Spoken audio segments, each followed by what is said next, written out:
काका महोदय, बहुत बहुत आपका शुक्रिया कि आपने 2025-26 के बजट पर मुझे बोलने का मौका दिया। माननीय वित्त मंत्री जी ने जो इस साल बजट पेश किया है, हर साल की तरह इस बार भी उन्होंने इतिहास रचने का काम किया है कि बजट के आंकड़े सिर्फ बढ़ाते जा रहे हैं, खर्च कुछ नहीं हो पा रहा है, तस्वीर और तकदीर बदल नहीं रही। जब बजट आता है प्रदेश का तो यहाँ का किसान, नौजवान, गरीब, बुनकर, अल्पसंख्यक ये उम्मीद और आस लगाए रहता है कि ये बजट आने के बाद उसके घर की तकदीर और तस्वीर संवरने का काम होगा।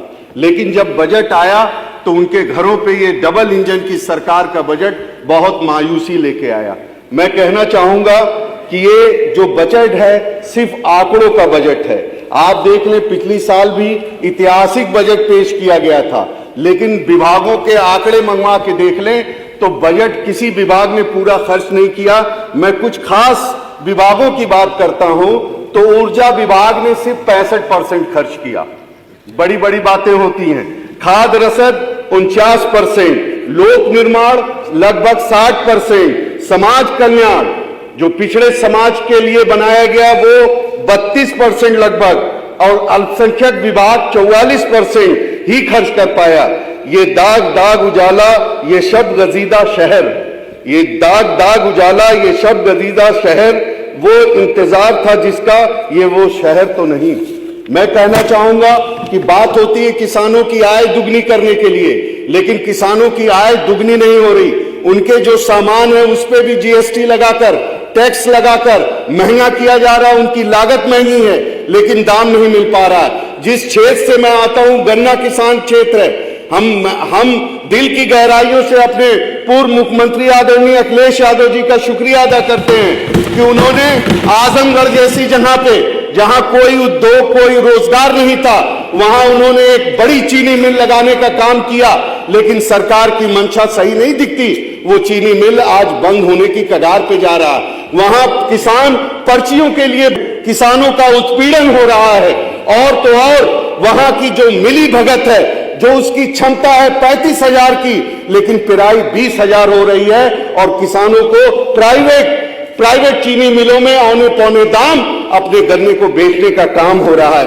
मैं कहना चाहूंगा, आप तो कहते हैं कि किसानों की पूरी तरीके से बदलाव आ गया। मैं कहना चाहूंगा, हम किसानों पर गुजरती रात भी देखा करो, हम किसानों पे गुजरती रात भी देखा करो।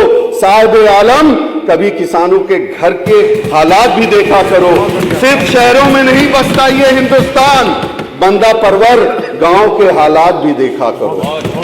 जहां तक सवाल शिक्षा का है, आप शिक्षा की बड़ी बड़ी बातें करते हैं। खुद नेता सदन ने अभी कुछ दिन पहले कार्रवाई निकाल के देख ले, गांव क्षेत्रों के जो स्कूल हैं उनको कहा पिछड़ा कहा। गरीब के बच्चे कहां पढ़ने जाएंगे?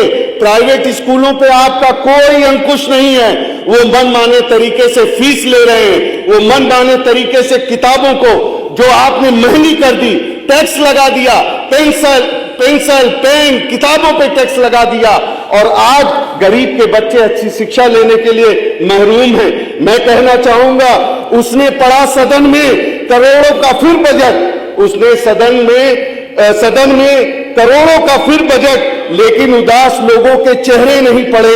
इस साल भी वो फीस अदा कर नहीं सका, इस साल भी गरीब के बच्चे नहीं पढ़ सके।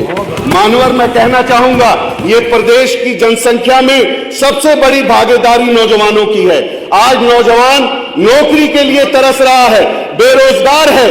आप रोजगार नहीं दे पा रहे हो। बेरोजगारी का आलम यह है कि आप सरकारी नौकरियां, भर्तियां नहीं निकाल रहे हो। युवा, पिछले 5 साल में बेसिक शिक्षा विभाग में कोई भर्ती नहीं हुई। 10 लाख से ज्यादा युवा बीटीसी टेट पास करके भर्ती का इंतजार कर रहे हैं। 2018 से 80 ग्रेड की कोई शिक्षा भर्ती नहीं हुई। जूनियर एडेड की भर्ती अक्टूबर 2021 से लंबित है। 59,000 शिक्षक भर्ती में खुद माननीय न्यायालय ने 68,000 पदों पे आरक्षण का पालन न करने को लेकर बात स्वीकार की। आप इन सारी चीजों को नजरअंदाज कर रहे हैं। कहां जाए बेरोजगार नौजवान, कहां जाए पढ़ा लिखा नौजवान? इजराइल में जहां पे जंग हो रही है वहां जाके अपनी जान को गंवाने का काम करे। आपको तो उत्तर प्रदेश के अंदर अगर आपने इतना उद्योग लेके आए, आपने इन्वेस्टमेंट लेके आए, तो यहां नौजवानों को रोजगार मिलना चाहिए। साथ ही साथ मैं कहना चाहूंगा, अल्पसंख्यक विभाग, एक तरफ तो आपका नारा है सबका साथ, सबका विकास, सबका विश्वास, लेकिन ये नारे सिर्फ खोखले हैं। अल्पसंख्यक विभाग जब से ये सरकार आई है उनके पास कोई नीति नहीं है। आप एक तरफ कहते हैं कि हम अल्पसंख्यक समुदाय, खासतौर से मुसलमानों को मेन स्ट्रीम में लेके आना चाहते हैं, लेकिन आपके बजट में ऐसा कोई प्रस्ताव नहीं है। आपने ना ही मदरसा मॉडर्नाइजेशन के लिए कोई पैसा दिया, और तो और जो पैसा आप देते हैं किताबों में जो कहते हैं उसको भी खर्च नहीं कर रहे हैं। आप बताइए, जब इतनी बड़ी आबादी जो पिछड़ी रहेगी, शोषित रहेगी, वंचित रहेगी, तो ये मुल्क किस तरीके से तरक्की कर सकता है? साथ ही साथ मैं कहना चाहूंगा कि मैं जिस क्षेत्र से आता हूं, मानवर, मेरा क्षेत्र पिछड़ा इलाका है, बाढ़ग्रस्त इलाका है।